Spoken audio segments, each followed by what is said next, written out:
Israel ফিলিস্তিন পৃথিবীর সবথেকে সংঘাতময় অঞ্চল, যার সমাধান বিগত ৮০ বছরের বেশি সময় ধরেও কেউ কখনো করতে পারেনি।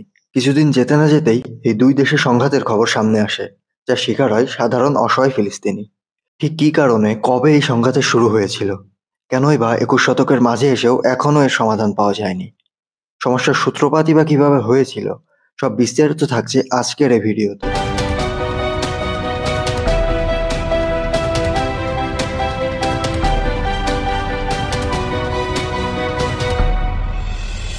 ইসরায়েল ফিলিস্তিন কনফ্লিক্টের শুরু কোথা থেকে হয়েছিল তা জানতে আমাদের ফিরে যেতে হবে খ্রিস্টপূর্বাব্দ 1047 সালে। তখন এই জায়গাটি কিংডম অব ইসরায়েল হিসাবে ছিল, যেটি ছিল ইহুদিদের বাসভূমি, এবং ইহুদিরাই এই অঞ্চলকে শাসন করত। এই সময় ইহুদি সম্রাট সলোমন কিংডম অব ইসরায়েলের রাজধানী প্রতিষ্ঠা করে জেরুসালেমে। এই জেরুসালেমে সলোমন একটি মন্দির প্রতিষ্ঠা করে, যার নাম দেন টেম্পল মাউন্ট। তখন থেকেই ইহুদিরা সেখানে প্রার্থনা করতে যেত এবং জেরুসালেম তাদের কাছে পবিত্র একটি স্থান হয়ে ওঠে। এরপর যখন 586 খ্রিস্টপূর্বাব্দে ব্যাবিলনীয়রা এই স্থানে দখল নেয়, তখন তারা টেম্পল মাউন্টকে ভেঙে ফেলে। কিন্তু পারসিক শাসকগণ ওই অঞ্চলে এসে মন্দিরটিকে পুনর্নির্মাণ করেন। এরপর রোমান শাসকগণ ক্ষমতায় এসে পুনরায় তারা ওই মন্দিরকে ভেঙে ফেলে। যদিও তার কিছু ধ্বংসাবশেষ তখনও থেকে যায়, এই রোমান সাম্রাজ্যে ইহুদিরা কোণঠাসা হয়ে পড়ে। তাদের উপর অত্যাচার শুরু সেই তখন থেকেই। তখন অনেক ইহুদি নিজেদের রক্ষা করার জন্য তাদের আবাসস্থল ছেড়ে ইউরোপের বিভিন্ন স্থানে আশ্রয় নিয়ে বসবাস শুরু করে। আর জেরুসালেমে যেসব ইহুদিরা বেঁচে ছিল, তার মধ্যেই একটি পরিবারে জন্ম নেয় যিশু। রোমান সাম্রাজ্যের মধ্যে বড় হতে থাকা যিশু শুরু করে নতুন এক জীবন দর্শন। ধীরে ধীরে তার অনুসারী বাড়তে থাকে।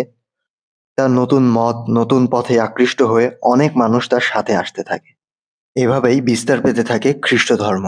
যিশু এই ধর্মের মহাপুরুষ। কিন্তু ইহুদিরা এটাকে ভালো চোখে দেখেনি। তারা যিশুকে ক্রুশে বিদ্ধ করে হত্যা করে। এর ফলে ইহুদিদের উপর খ্রিস্টানদের ক্ষোভ জমতে শুরু করে। এখনো খ্রিস্টান ধর্মানুসারীরা যিশুকে হত্যার দায় ইহুদিদের দোষী মনে করে। এরপর ৩০৭ খ্রিস্টাব্দে রোমান সাম্রাজ্যের সম্রাট হন কনস্টান্টিন। তিনিই প্রথম রোমান সম্রাট যিনি খ্রিস্ট ধর্ম গ্রহণ করেছিলেন। যিশুর মতাদর্শ দ্বারা অনুপ্রাণিত হয়েছিলেন। তিনিও ইহুদিদের দোষী মনে করতেন এবং তার ভয়ে ইহুদিরা আবার রোমান সাম্রাজ্য ছেড়ে পালিয়ে যেতে শুরু করে। এভাবেই আস্তে আস্তে ইহুদিরা তাদের বাসভূমি ছেড়ে পুরো ইউরোপের বিভিন্ন প্রান্তে ছড়িয়ে যায়। যিশুকে যে স্থানে ক্রুশবিদ্ধ করা হয়েছিল, সেখানে রোমান সম্রাট Constantine the great church of the holy sepulchre নির্মাণ করেন। তখন থেকে খ্রিস্টানদের কাছেও এটি পবিত্র স্থান হয়ে ওঠে। এরপর রোমানদের হারিয়ে আরবরা ওই স্থানে শাসন শুরু করে। আরবরা যেখানে ইহুদিদের টেম্পল মাউন্ট ছিল, সেখানে আল আকাসা মসজিদ ও ডোম অব দ্য রক নির্মাণ করেন। এখানে এগুলো নির্মাণের কারণ হলো, এখানে মহানবী হযরত মুহাম্মদ সাল্লাল্লাহু আলাইহি ওয়াসাল্লাম প্রার্থনা করেছিলেন এবং একটা পাথরের উপর পা রেখে জান্নাতে প্রবেশ করেছিলেন। তো যেখানে বসে তিনি প্রার্থনা করেছিলেন, সেখানে আল আকাসা মসজিদ, ও যে পাথরের উপর পা রেখে জান্নাতে প্রবেশ করেছিলেন, সেখানে ডোম অব দ্য রক নির্মাণ করা হয়। এই জায়গার পাশে ইহুদিদের টেম্পল মাউন্টের ধ্বংসাবশেষ হিসেবে দেওয়াল ছিল। এই পুরো জায়গাটা ইহুদিদের কাছে টেম্পল মাউন্ট ও মুসলিমদের কাছে হারাম আল শারিফ নামে পরিচিত। এভাবেই এই জায়গাটি খ্রিস্টান, ইহুদি ও মুসলমান এই তিন ধর্মানুসারীদের কাছে খুবই পবিত্র ও গুরুত্বপূর্ণ স্থান হয়ে ওঠে। আল আকাসা মসজিদে অমুসলিমদের প্রবেশ সম্পূর্ণ নিষিদ্ধ। ইহুদিরা টেম্পল মাউন্টের ভাঙা দেওয়ালের কাছে প্রার্থনা করতে পারে। তার 2 কিলোমিটারের মধ্যে অবস্থিত খ্রিস্টানদের চার্চ অব দ্য হোলি সেপালকার। মোটামুটি এই 37 একর জমির মধ্যেই হয়ে ওঠে তিন ধর্মের পবিত্র স্থান। কিন্তু তখনও সব ধর্মানুসারীরাই এখানে শান্তিপূর্ণভাবে বসবাস করত। ইহুদি ও মুসলিম ধর্মের মধ্যে অনেক সাদৃশ্য থাকায় খুব একটা সমস্যা হতো না। কিন্তু এই জায়গাটা তিন ধর্মের মানুষের কাছেই পবিত্র হওয়াতে তারা সবাই এই অঞ্চলটার দখল চাইত। কিন্তু যারা সেখানকার প্রকৃত বসবাসকারী ছিল, সেই ইহুদিরাই বারবার ওই জায়গা ছেড়ে পালাতে বাধ্য হয়। কিন্তু জন্মভূমির প্রতি টান তাদের থেকেই যায়। তারা আবার সেখানে ফিরে আসার চেষ্টা করতে থাকে। 18 শতকের শেষ দিকে তাদের এই ফিরতে চাওয়াটা বেশ ভালো জোরালোভাবেই উঠে আসে। কারণ ইহুদিরা ইউরোপের সব জায়গা ছড়িয়ে ছিটিয়ে থাকলেও কোনো ইউরোপীয়রা তাদেরকে সমমর্যাদা দিত না। তারা তখন উদ্বাস্তুর মতোই জীবনযাপন করত এবং ইতিহাসে সবথেকে বেশি অত্যাচার বোধহয় ইহুদিদের সাথেই হয়েছে। হিটলারের সময়কাল তার সাক্ষী। এ বিষয়ে পরে আসছি। আস্তে আস্তে ইহুদিদের আবারও নিজের ভূমিতে ফেরার বিষয়টা আন্দোলনের রূপ নেয়, যেটা তখন জিওনিজম নামে বেশ জনপ্রিয়তা পায়। তখন এটা নিয়ে অনেক রাজনীতিও শুরু হয়। তাদের দাবি ছিল তাদের দেশ তাদের ফিরিয়ে দিতে হবে। এই সময়ে ইহুদিদের অনেকেই ইউরোপের বিভিন্ন প্রান্ত থেকে ফিলিস্তিনে ফিরে যেতে শুরু করে এবং সেখানে জমি ক্রয়ের মাধ্যমে স্থায়ী বসবাস শুরু করে। তখন সেখানে ইসরায়েল নামে কোনো দেশ ছিল না। পুরো জায়গাটা ফিলিস্তিন ছিল, যেটা অটোম্যান সাম্রাজ্যের অধীনে ছিল। এরপর 1914 সালে যখন প্রথম বিশ্বযুদ্ধ শুরু হয়, ব্রিটিশ, ফ্রান্স আর আরব অ্যালায়েন্সের বিপক্ষে জার্মানি আর অটোম্যান সাম্রাজ্যের লড়াই শুরু হয়।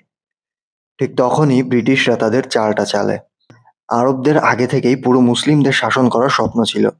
ব্রিটিশরা তাদের বলে যে তাদের পক্ষে যোগ দিয়ে অটোম্যানদের হারিয়ে দিলে ফিলিস্তিনকে আরবদের দিয়ে দেবে। এই কথা ইহুদিদেরও বলে যে তোমরা আমাদের পক্ষে যুদ্ধ করো, তাহলে ফিলিস্তিনে তোমাদের আলাদা দেশ বানিয়ে দেওয়া হবে। এদিকে ব্রিটিশরা গোপনে ফ্রান্সের সাথেও চুক্তি করে যে যুদ্ধে জিতলে মধ্যপ্রাচ্যের অঞ্চলগুলি তারা নিজেদের মধ্যে ভাগাভাগি করে নেবে। যুদ্ধে ব্রিটিশরা জিতে যায় এবং ফ্রান্সের সাথে চুক্তি অনুযায়ী মধ্যপ্রাচ্যের অঞ্চলগুলি আধা-আধি ভাগ করে নেয়। তখন পুরো ফিলিস্তিন চলে যায় ব্রিটিশদের অধীনে। 1917 থেকে 1948 সাল পর্যন্ত ব্রিটিশরাই এখানে রাজত্ব চালায়। এর মধ্যেই জার্মানিতে হিটলারের ক্ষমতা বাড়তে শুরু করে, পুরো ইউরোপেই তার প্রভাব বিস্তার শুরু করে। হিটলার ইহুদিদের হত্যা করতে শুরু করে। ইহুদিদের মধ্যে একটি প্রথা ছিল যে জন্মসূত্র অনুযায়ী কেউ ইহুদি হতে পারবে, অন্য ধর্মের কেউ ধর্মান্তরিত হয়ে ইহুদি হতে পারবে না।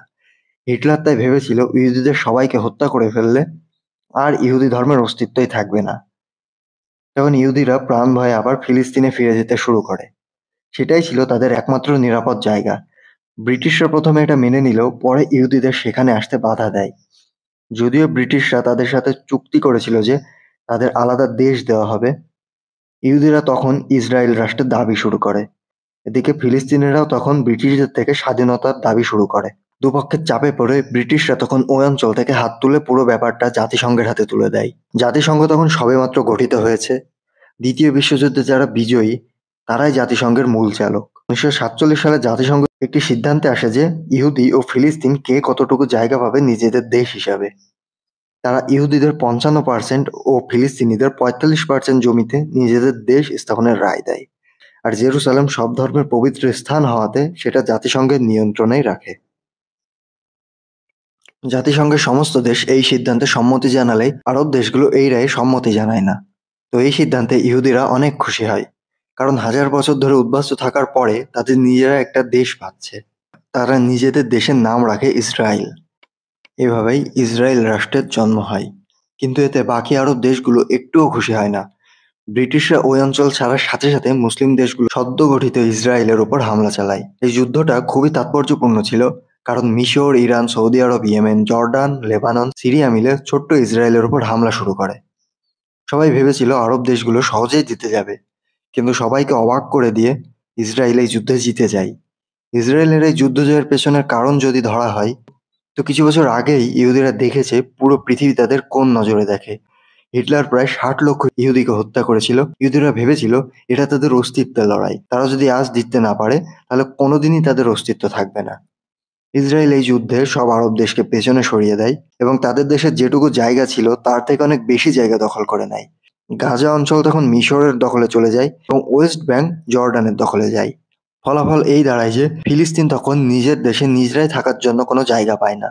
7 লক্ষ ফিলিস্তিনি তখন আরব দেশে রিফিউজি হিসেবে আশ্রিত হয়। 1964 সালে ফিলিস্তিনে প্রতিষ্ঠিত হয় পিএলও বা প্যালেস্টাইন লিবারেশন অর্গানাইজেশন, যাদের উদ্দেশ্য সশস্ত্র সংগ্রামের মাধ্যমে নিজেদের দেশ অধিকার করা আর ইসরায়েল নামের দেশকে মানচিত্র থেকে মুছে ফেলা।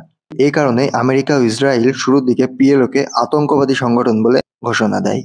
1967 সালে আরব দেশগুলোর সাথে ইসরায়েলের আরও একটু যুদ্ধ হয় যা 6 দিন স্থায়ী ছিল। ইসরায়েল এই যুদ্ধেও জিতে যায় এবং পুরো প্যালেস্টাইন অঞ্চল সহ মিশরের কিছু অঞ্চল নিজেদের দখলে করে নেয়। 1974 সালে আরব দেশগুলো পিএলওকে স্বীকৃতি দেয় ফিলিস্তিনের প্রতিনিধি হিসাবে। 1974 সালে মিশর ও ইসরায়েলের মধ্যে সর্বপ্রথম শান্তি চুক্তি সম্পন্ন হয়। মিশর আরব দেশ হিসেবে ইসরায়েলকে স্বীকৃতি দেয়। যদিও 1949 সালেই প্রথম মুসলিম দেশ হিসাবে তুরস্ক ইসরায়েলকে স্বীকৃতি দিয়েছিল। এরপর ইসরায়েল যেসব অঞ্চল মিশর থেকে দখল করেছিল তা মিশরকে ফিরিয়ে দেয়। দুদেশের প্রেসিডেন্টকে শান্তিতে নোবেল দেওয়া হয়, কিন্তু এর 2 বছর পরেই মিশরের প্রেসিডেন্ট আনোয়ার সাদাতকে গুপ্তঘাতক দ্বারা হত্যা করা হয়। ইসরায়েলের লোকেরা ওয়েস্ট ব্যাংক ও গাজাতে স্থায়ীভাবে বসবাসের জন্য বাড়িঘর বানানো শুরু করে দেয়। 1992 সালে ইসরায়েলের প্রেসিডেন্ট হয় জিটজাক রবিন। তিনি বলেন যে পিএলও কোনো সন্ত্রাসবাদী সংগঠন নয়, এরা নিজেদের দেশ চায় আর আমাদের উচিত এদের দেশ ফিরিয়ে দেওয়া। তখন দুপক্ষের মধ্যে সমঝোতা বেশ ভালো পর্যায়ে পৌঁছে যায়। ১৯৯৩ সালে অসলো অ্যাকর্ডসের মাধ্যমে দুপক্ষে সমঝোতায় আসে যে কিভাবে ফিলিস্তিন রাষ্ট্র পুনর্নির্মাণ করা যায়। এর প্রেক্ষিতে পরের বছর ফিলিস্তিনে সরকার গঠন করা হয়, যার নাম হয় প্যালেস্টিয়ান ন্যাশনাল অথরিটি। তখন জাতিসংঘের নির্ধারিত জায়গার মধ্যে ওয়েস্ট ব্যাংক আর গাজাতে কিছু খণ্ড খণ্ড টুকরো জায়গা ফিলিস্তিনিদের দেওয়া হয়। যেহেতু ওই জায়গাগুলোতে ইসরায়েলের জনগণও স্থায়ীভাবে বসবাস করা শুরু করে দিয়েছিল, তাই খুব জটিল প্রক্রিয়ায় সেখানে ভাগবাটোয়ারা করা হয়। এর মধ্যেই ১৯৮৭-তে ফিলিস্তিনে হামাস নামে আরও একটি সশস্ত্র বাহিনী প্রতিষ্ঠিত হয়।